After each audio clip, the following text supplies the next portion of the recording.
Welcome back to Voice of the Valley. This time we're with Jason Bonsu. It is part 2 of our talk. How you doing today, Jason? Good, man. Glad to be here. Happy to be the both of you, Yeah. Kia, Joe, today. Nice to see you, It's Jason. happy. Nice to see you too. Well, first of all, blessed New Year. We're in 2026. Yes, sir. Same to you. Let's kick ass. For sure. And but let's go to what's going to happen this year for our generation. What do you think? Guys are been struggling ever since COVID. They had to get that bounce going. Things are now stabilizing. We had a lot of inflation going on, right? The world was chaos after COVID for a couple of years. For sure. What is 2026 looking like for you? Well, for me, I'm finally gonna graduate college, so definitely looking forward to that. It's been a really interesting road for me. Finishing school, and then I'm gonna go to grad school. Then see what I want to do. Next year, I want to come back to my school as like a hall director, which is basically like a position above a residential assistant. So gonna be managing the RAs and be in a management role rather than before I was kind of like an employee. Now I'm kind of gonna be managing and stuff like that. So I'm definitely looking forward to that, getting that degree, giving that to my mom, have her little moment as well too. But yeah, like I really like to dip and dabble in a lot of different things. So I want to expand upon that in this year. Like I said, I've kind of been doing things like DJing and working and helping out here and stuff like that. So I just want to take everything to the next level next year.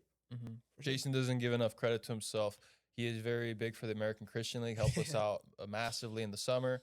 He is actually part of the crew behind the scenes here at Voice of the Valley. How has the experience been working at Voice of the Valley? Man, it's great. I love coming here.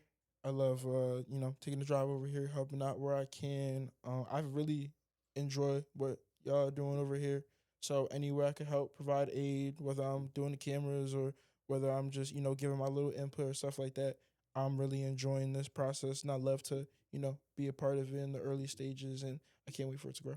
Yeah, we're definitely going to use his services for cybersecurity so no one can hack us. So if you're thinking of hacking us, you came to the wrong place. Why did you choose cybersecurity as a major? I initially wanted to get into media production because at first, when I was younger, I was editing videos for my friends, like the basketball highlight tapes and stuff like that. And I really liked editing videos and stuff like that. And my brother he wasn't for it. He knew he was always really supportive of me with my video editing, but he did feel that that's something I could do on the side. And I should broaden my horizons and look at like different majors and stuff like that. And I spoke to my uncle too, and he introduced cybersecurity to me. And it just sounded pretty cool. Like, you want to major in something where you say to someone and they're like, really? Like, what's that? And, it kind of gave off that to me. Did my research on it, watched YouTube video, stuff like that. What is cybersecurity, really entry level stuff. And I enjoyed it. So switched my major to that and haven't looked back since. And what's interesting is cybersecurity is probably going to be either ranked number 1 or number 2 in terms of jobs that are desperately needed across the world. I think philosophy will also be very important because of AI. Cybersecurity is mainly because of AI. You got all these AI systems that can hack bank accounts and things like that. Like there was actually one day, and I know Joe remembers it. Remember when Microsoft got hacked? I do remember that. Where do you think? First of all, let's go to AI and stuff. Like, where do you think the world's going with AI? You love ChatGPT, Joe. What do you think about AI overall? I think AI is helping a lot of people out. I think it's more for the people that are already creative themselves that just need a helping hand to maybe help with certain SOPs, certain structures, business structures. You just have to make sure that you yourself are doing what you're supposed to be doing without ChatGPT. You can't be too reliant on it, but it's basically a tool that you can help kind of guide your business, help grow your business, and I feel like that's the best way to utilize it. What about you? And just how many essays have you written with ChatGPT? Well, like I said in the prior podcast, like I like to use ChatGPT to expand upon my ideas and stuff like that. Like, for example, like I did a essay on this data breach, 2017 Equifax tax company. They got hacked. And like I said, it's a tax company. They have information like your social, they have your name, your date of birth, permanent information. It's not like a credit card number. Like you can't just cancel your social security number, And that was really fascinating to me because it was just a group of Chinese agents who hacked their things, and it was really avoidable. They didn't do what they had to do, and absolutely, I used chat to get information for that. Absolutely, 100%, and that's what chat is for, to give you information. I didn't use it to write my entire essay because I don't feel like you're actually learning from that. But I definitely use like bounce my thoughts around with it, and I'm gonna be straight up with chat. I'm gonna say, hey, like I don't really understand like how you said that. Like, can you please like explain it to me like I'm a third grader? Like I Mhm. say that all the time. With certain things, like I had this class called cryptography, and cryptography can be like really, it could be a little rough, how it deciphers different messages and digital signatures and stuff like that. So sometimes like I'll just go to chat and say, "Yo, explain this to me like I'm a third grader," and then start off from there and then keep reading about it. But I like to use chat to build a base on my knowledge. Are y'all gonna join the Metaverse Club? Metaverse Club? Yeah. I don't even know what that is, bro. So I'm like, pretty soon, guys are gonna be living in the metaverse. They're gonna have real estate. Joe, any real estate purchases for you in the metaverse? Not in the metaverse, not yet. Nope.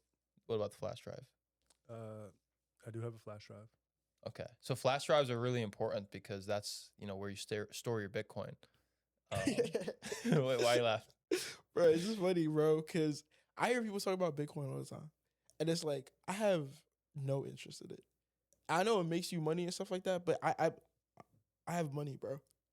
So it's like how you store your Bitcoin is like, all right, cool. Like you can use your flash drive. Like I'll use my bank account. Aren't you worried though? Like they're printing all these dollars. They keep printing money, and like your money. Remember what you could do with $5 at McDonald's 5 years ago? Yeah. What I can you actually do. What can you do with it now? Get 5 McChickens. You can't. You can get one. Yeah. You can get one now. For Maybe no. sure. You could get two. I Two think it's like McChickens 2 back something then. or something like that. Back then you could get 5. I used to go to Forks Park. I don't know if you know what that is. Me and my friends used to go there and play basketball, and like we'd have like $5, and we'd all eat good between like 3 people. So it's like that hits home for me. Though how much $5 could do at McDonald's, that actually does something for me. So it's like, yeah, man, it's crazy. It's really crazy. It's crazy with inflation nowadays. That's the only thing. Bitcoin is kind of like a hedge against inflation. Okay. If you just store cash in your bank account or just physical cash, the dollar's going down. When Bitcoin goes up, the dollar usually goes down. Oh, for real? For what I've seen. So Bitcoin, real estate, physical assets are basically a hedge against inflation, which when inflation goes up, the dollar drops. You know what I mean? Cool. So the dollar's less and less valuable. That's the only good thing about Bitcoin. Also, heavy metals like silver, gold, palladium, platinum, all them. Those are great hedges against inflation. So it's good to have cash. You always want to have liquid cash because you want to make purchases. Say you want to buy a rental property, or obviously you got to pay bills. For sure. Or buy a car, anything like that. But you kind of want to have everything allocated. It's all about having allocations. You want to have allocated in Bitcoin, equities, stocks, gold, silver, and then you want to have cash as well. But to be fully in cash is kind of tough nowadays because they're printing so much money. And the more money they print, the more inflation, and the more the dollar goes down. For sure. So that's the only thing you got to be careful about that. Joe, I'm just wondering, like, what could you do in 1990 with $5? I'm not sure if you remember. $5. I was 3 years old in 1990. Oh shit! So I was maybe buying some Power Ranger stuff, or you know what I mean. What about like, okay, let's say when you were 2000, when you were like 10 years old or 13 years old, whatever. Yeah. For $5, yeah, you could get a lot. You get a lot. You get a lot. Get some new toys and stuff like that. But when I got older, I started growing up when it was 2008. So that's when the recession came. You know what I mean? So prices for everything dropped a lot. But it's just tough nowadays. There's so much inflation nowadays. People are struggling to save money. You know what I mean? A lot of people are in credit card debt. Credit card debt's at an all-time high, which is also because of inflation. Prices are going up, and job wages aren't going up. So people are using their credit cards for everything. They're getting behind on bills. The interest rate is hitting their credit cards. and it's just putting people in more and more debt. I don't think people realize how much in danger they are, Jason. Like, especially people in college. Because, it's just, they got this whole thing, oh, AI is going to take a lot of jobs. This big scare tactic, right? Well, I think it's actually going to happen. I actually think it's going to happen. Absolutely. AI, how I think about it, AI just does things more efficiently than a human. And there's nothing we can do about that because we're human.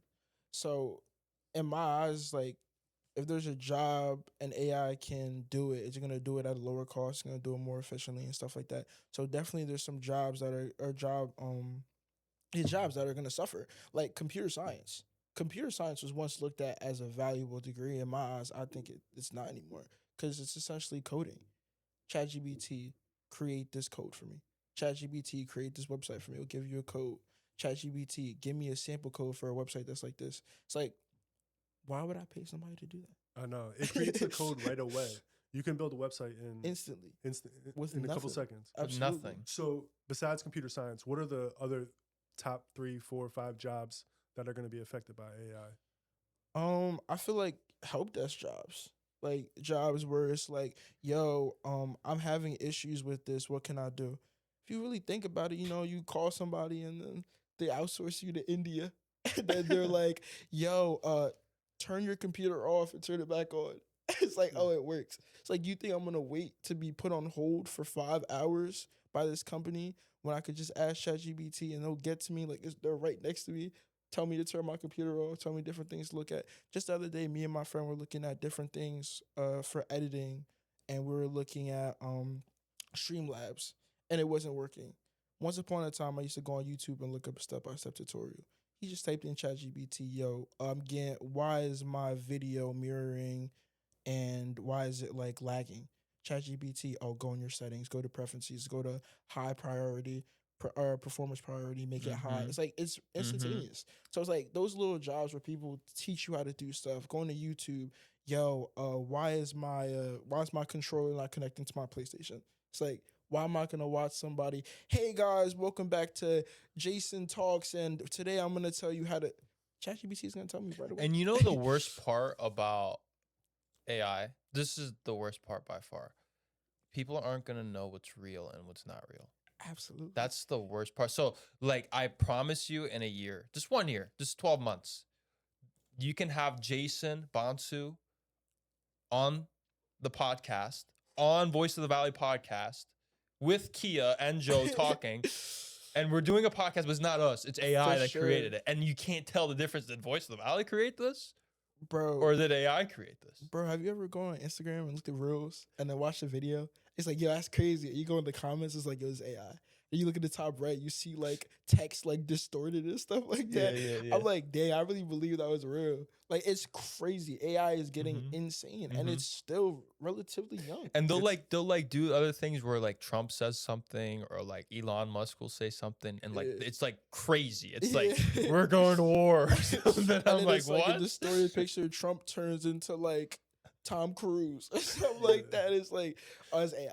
Yeah. But at first, like, yo, is this really real? Like, what's going on? It's crazy. A lot of the musicians and stuff like that. You know what I mean? Yeah. AI can write the song and sound like Drake or anyone like that. For sure. Yo, AI, write me a song. No, not only that, AI is going to make better music than humans. Absolutely. And that's what comes back to the thing. Like, as we're talking, we're coming up with different ways AI is going to be implemented. Like, bro, what? AI can do so many different things so efficiently, and it's really scary. It honestly is. You know what's one thing that people overlook that I think AI will take a lot of their jobs is interior design. So you could send pictures. You could send literally which we do. I say, yo, like, hey, what do you think is gonna look at right what here? Colors match best here?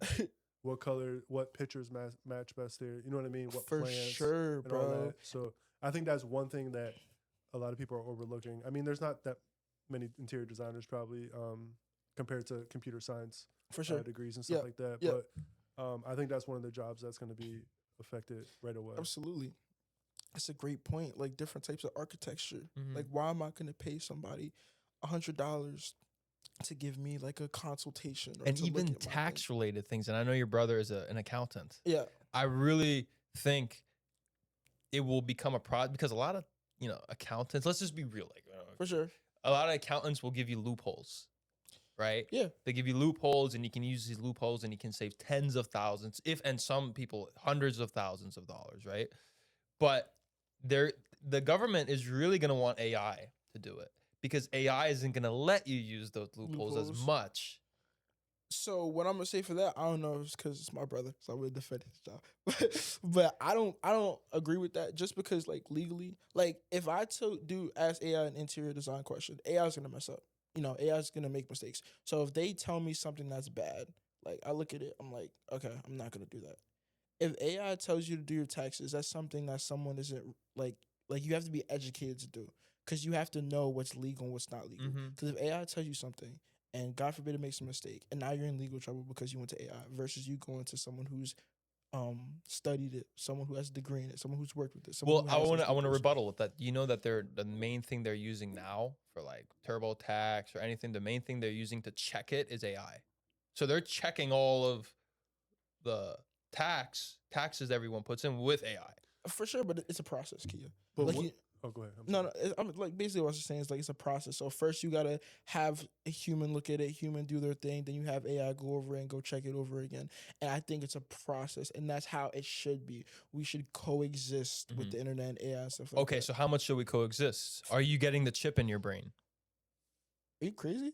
Hey. I'm not getting no chip in my brain. I would say like 80-20. Like it still should be you, but it's gonna be a more refined version of you.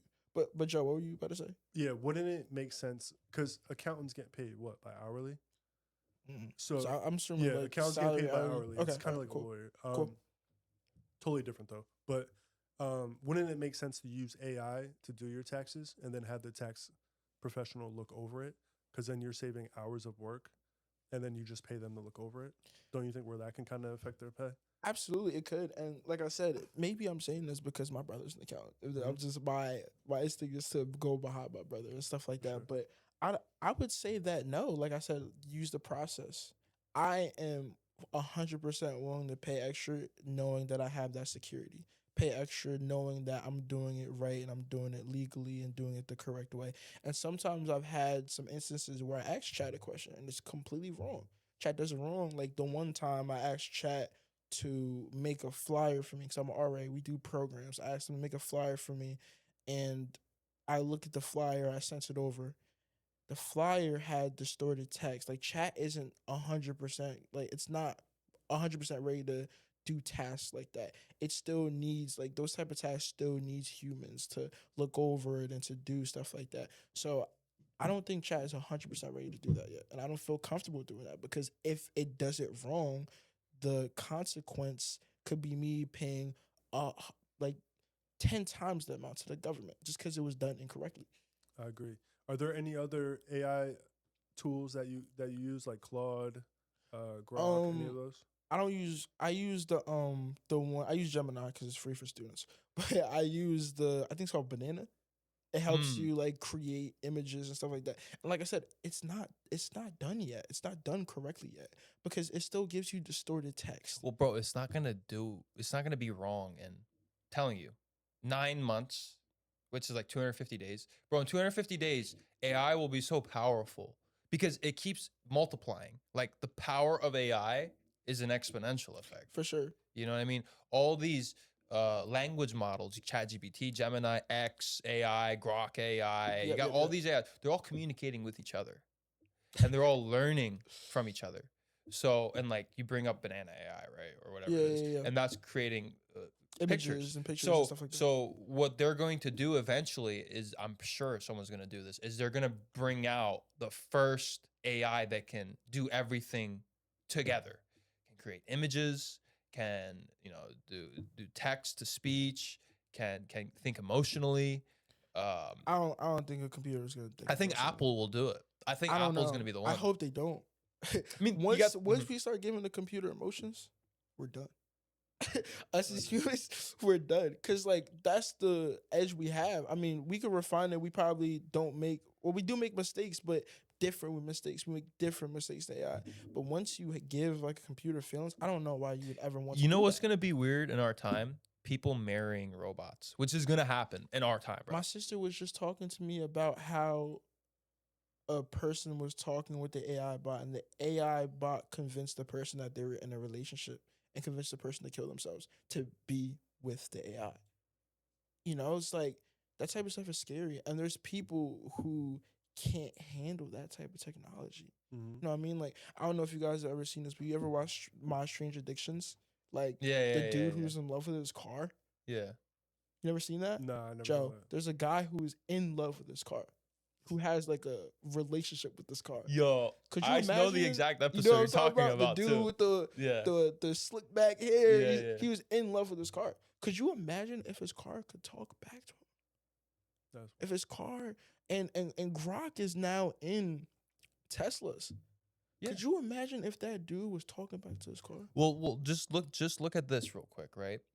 We had Dr. Dennis Covier. He was one of the first guests, and he is much more integrated with AI because he's dealing with CEOs that use AI on a massive level, right? And he was explaining it's already here, guys. If you think, oh, AI is gonna develop emotions and consciousness, it's already done it. It's just in the beginning stages of it. So that's an interesting one because Elon Musk is working on this chip called Neuralink, and this chip Neuralink can be plugged into your brain, put into your brain. So now like your computational power is like your thinking power is like 10x. You become like an AI, like jump. Everything's slow motion for you, right? Yeah, And bro, no, that's these are the paths. What's gonna happen? We don't know. We don't know what's gonna happen yet. But these are the paths people are gonna go on. People are gonna start marrying their AI. People are gonna start using their AI in their own brain. yeah, man. No, And no, like not especially me. it's scary for crazy people, right? That want to like rule the Absolutely, world and for like sure. dominate the Put a world. chip in my brain? What? And I think it's like I don't even know why you'd even want to try that. Why would you want to be in the trial stages of that? Because we don't know what can go wrong from it. We don't know the side effects of that type of stuff. So it's like, why would you put your brain through that? Mm-hmm. But like you said, like some people are crazy. Some people are willing to do stuff like that. Some people are gonna marry their AI chatbots and stuff like that. No, they're So gonna it's plug like, it into a robot. So like Apple's main thing right now it's building is robotics. Same thing with Tesla. Like these are two companies that are going huge into robotics, and pretty soon more and more will come. Right. So they're gonna literally develop an AI that looks human-like. yeah, man. You ever play the game Detroit Become Human? No. It's like a video game where essentially there's androids and then they look human and stuff like that, and the androids develop this virus that causes them to become deviants and stuff like that, and they start to feel emotions and they feel like they're slaves, and ultimately the game transitions into like a revolt, a revolution. And it's like, that's a video game, yo. That was a cool video game, but it's like The what you're exact- describing is what's going to happen. The exact words you spoke was what Dr. Covier was saying. He said we're gonna have a revolution happen. Now, what it looks like, we don't know, but guys, a revolution's coming. Not looking forward to that. I hope that's past my time. So, do you know anyone personally that AI has affected?